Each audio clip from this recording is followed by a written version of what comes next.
Halo para operator madrasah hebat di seluruh Indonesia. Pasti kadang pusing ya ketemu sistem baru kayak EMIS GTK ini. Banyak banget kendalanya.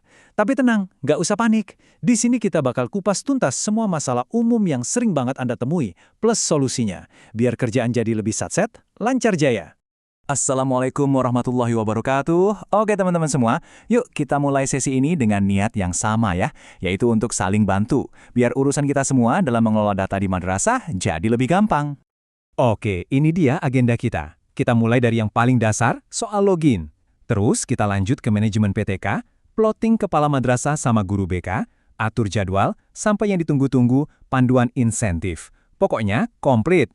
Oke, langsung aja kita masuk ke bagian pertama, soal akses awal dan data madrasah.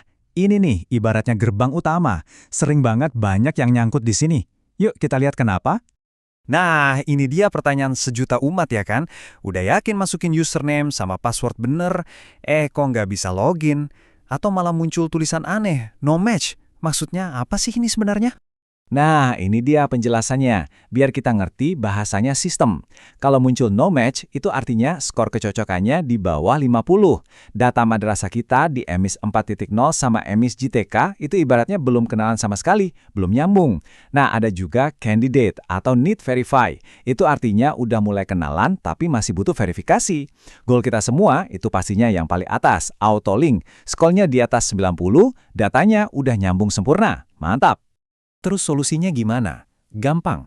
Pertama, coba kontak admin kabupaten kota, tanyain status madrasah kita gimana. Pastiin juga dua hal penting, izin operasional masih berlaku, dan madrasah kita udah terdaftar di EMIS 4.0. Nah, kalau ternyata statusnya no match, kuncinya cuma satu, sabar. Itu tandanya tim pusat lagi kerja keras buat nyamain data NSM dan NPSN kita. Jadi ditunggu aja dulu ya. Lanjut ke masalah kedua yang gak kalah sering, manajemen PTK dan akun. Ini soal guru atau staf yang tiba-tiba hilang dari sistem. Pernah ngalamin gak mau ngatur jadwal ngajar, nama gurunya kok gak ada?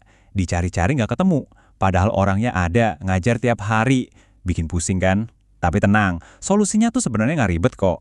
Biasanya ada 3 penyebab utama. Pertama, bisa jadi PTK-nya itu masih nyangkut datanya di madrasah lama.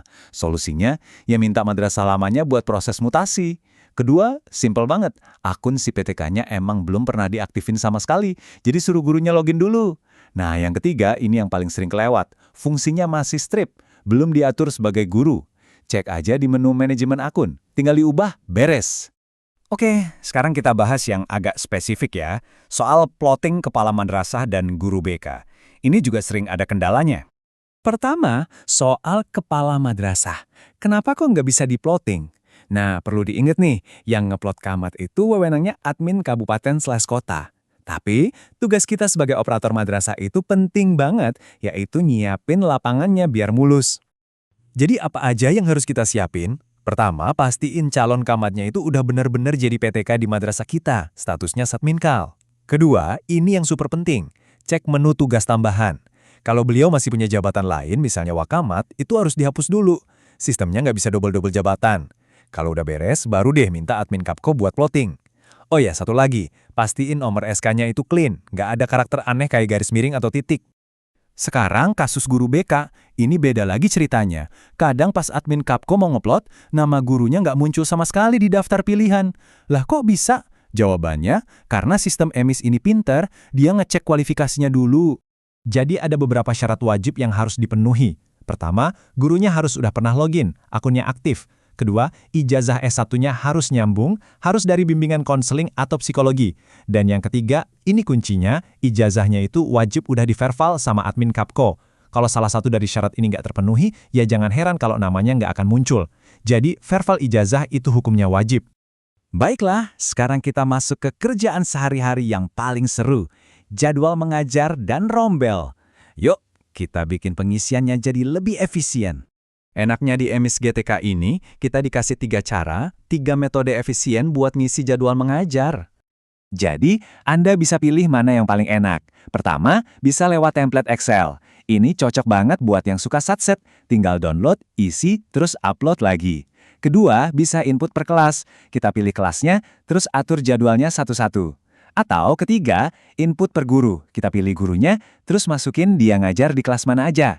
Intinya bebas, pilih aja cara yang paling pas buat Anda.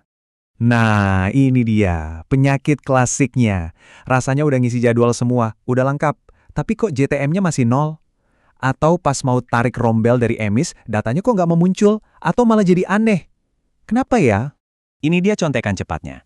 Kalau JTM-nya nol, coba trik simple ini. Klik tombol edit di jadwal itu, terus langsung simpan lagi. Biasanya langsung kebaca. Terus kalau rombelnya jadi double-double, pas narik rombel, pastiin centang yang bener aja. Soal wali kelas yang salah juga gitu. Kalau udah terlanjur, coba sing ulang. Nah, kalau mata pelajarannya yang nggak ada, ini harus minta tolong admin Kapko buat nambahin.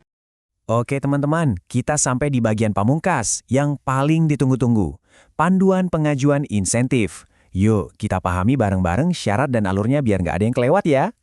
Ini syarat utamanya ya, dan ini harga mati nggak bisa ditawar. Pertama, harus punya NPK, nomor pendidik Kemenak. Kedua, harus aktif ngajar di 4 semester terakhir berturut-turut, nggak boleh putus. Ketiga, beban mengajarnya minimal 6 JTM atau jam tatap muka. Dan ini berlaku buat guru dan juga tendik yang memenuhi syarat tentunya. Nah, ada 2 poin penting yang sering bikin salah paham. Mari kita luruskan. Pertama, soal NPWP dan rekening bank. Di emis, ngisi data ini sifatnya opsional, jadi nggak wajib. Nggak usah bingung, nanti rekeningnya bakal dibuatkan langsung oleh GTK. Kedua, dan ini tolong dicatat baik-baik, status disetujui Kapko itu bukan berarti udah pasti dapat. Itu baru lolos saringan pertama. Datanya masih akan difilter lagi sama tim pusat sebelum ada penetapan final.